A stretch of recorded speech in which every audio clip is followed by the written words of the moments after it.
Hi mga kabik! Ayan, so, good morning. Andito ako sa labas. Ayan. Good morning tayo sa mga. Lalabas tayo. So, wala pa akong sinalas. Ang cute nila, no? Parang ako. Ayan, so, pasok tayo kasi may papakita ako sa surprise sa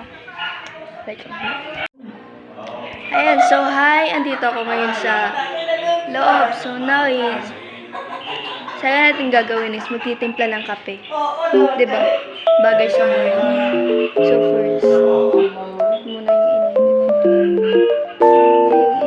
Tapos ngayon magtitimpla tayo ng kape. Putin na lang ng kape tayo, diba? I love coffee ko.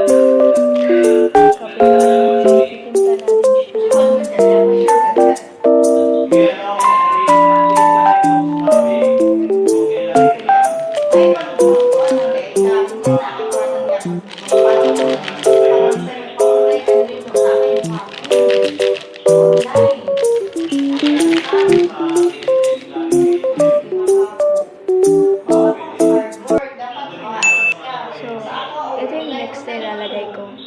Eye glow. So, mamaya explain ko sa'yo saan ito siya nilalagay. Or kung anong ginagawa niya. Alright, so balik tayo doon.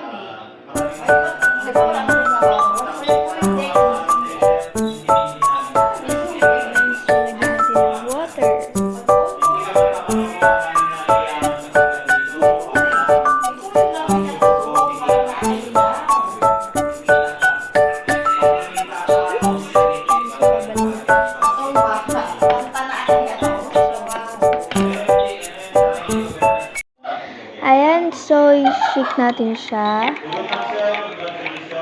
Alright, tapos ito, ihahalo natin to siya sa kape. Alam nyo ba kung ano to?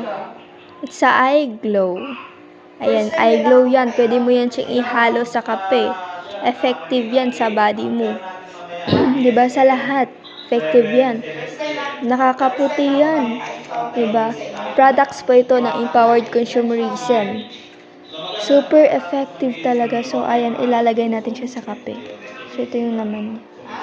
Kumalata. So, ito yung laman niya.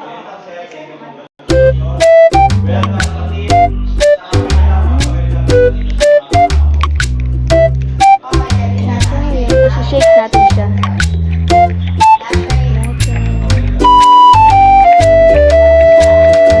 Shake natin. O, diba? So, syempre, yung amoy is very, yung amoy niya talaga is nakakabuhay ba? Diba? Nakakabuhay ng umaga mo, alright? Diba? So, ayan, okay na siya. Ready to drink. Hi! So, ayan, alam niyo na kung paano siya ilagay o saan siya ilalagay, or diba? So, ayun, iti-take natin ng coffee. Tikman natin kung anong lasa. Buhay na buhay pa naman yung alum ko dito. So, ayan. Let's see. Alright.